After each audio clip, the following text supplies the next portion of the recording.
The Wonderful Wizard of Oz, Chapter 9, The Queen of the Field Mice. "We cannot be far from the road of yellow brick now," remarked the Scarecrow as he stood beside the girl, "for we have come nearly as far as the river carried us." The Tin Woodman was about to reply when he heard a low growl and turned his head, which worked beautifully on hinges. He saw a strange beast come bounding over the grass toward them. It was indeed a great yellow wildcat, and the woodman thought it must be chasing something, for its ears were lying close to its head, and its mouth was wide open, showing two rows of ugly teeth, while its red eyes glowed like balls of fire. As it came nearer, the Tin Woodman saw that running before the beast was a little gray field mouse, and though he had no heart, he knew it was wrong for the wildcat to try and kill such a pretty, harmless creature. So the woodman raised his axe, and as the wildcat ran by, he gave it a quick blow that cut the beast's head clean off from its body, and it rolled over at his feet in two pieces. The field mouse, now that she was freed from its enemy, stopped short, and coming slowly up to the woodman, it said, in a squeaky little voice, "Oh, thank you! Thank you ever so much for saving my life." "Don't speak of it, I beg of you," replied the woodman. "I have no heart, you know, so I am careful to help all those who may need a friend, even if it happens to be only a mouse." "Only a mouse!" cried the little animal indignantly. "Why, I am a queen, the queen of all the field mice." "Oh, indeed," said the woodman, making a bow. "Therefore you have done a great deed, as well as a brave one, in saving my life," added the queen.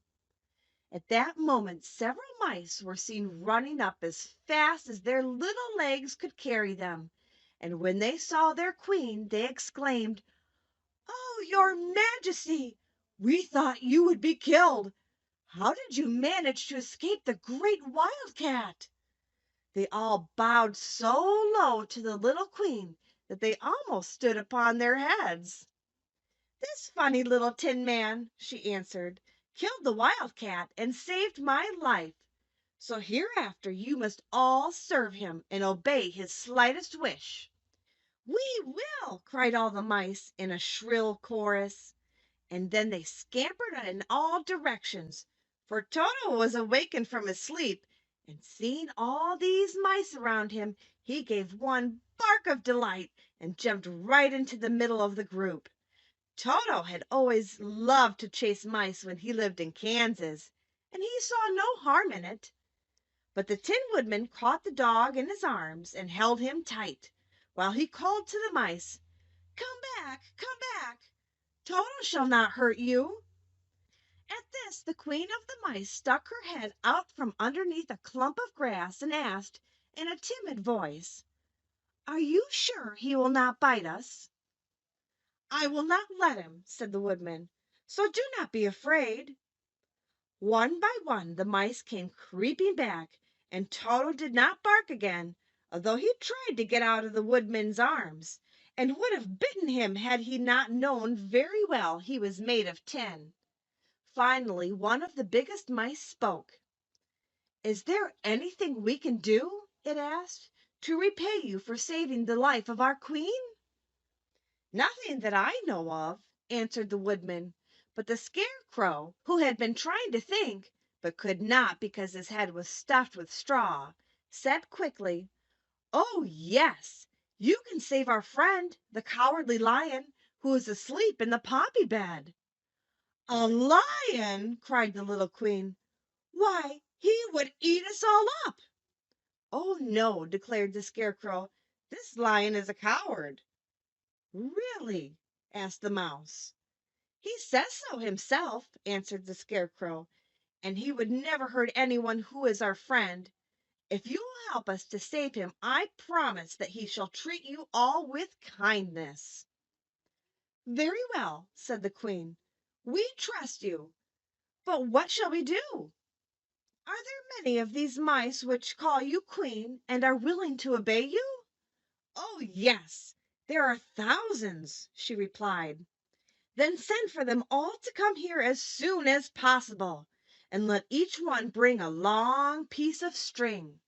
The queen turned to the mice that attended her and told them to go at once and get all her people. As soon as they heard her orders, they ran away in every direction as fast as possible. "Now," said the Scarecrow to the Tin Woodman, "you must go get those trees by the riverside and make a truck that will carry the lion." So the Woodman went at once to the trees and began to work, and he soon made a truck out of the limbs of trees, from which he chopped away all the leaves and branches. He fastened it together with wooden pegs and made the four wheels out of short pieces of a big tree trunk. So fast and so well did he work that by the time the mice began to arrive, the truck was all ready for them.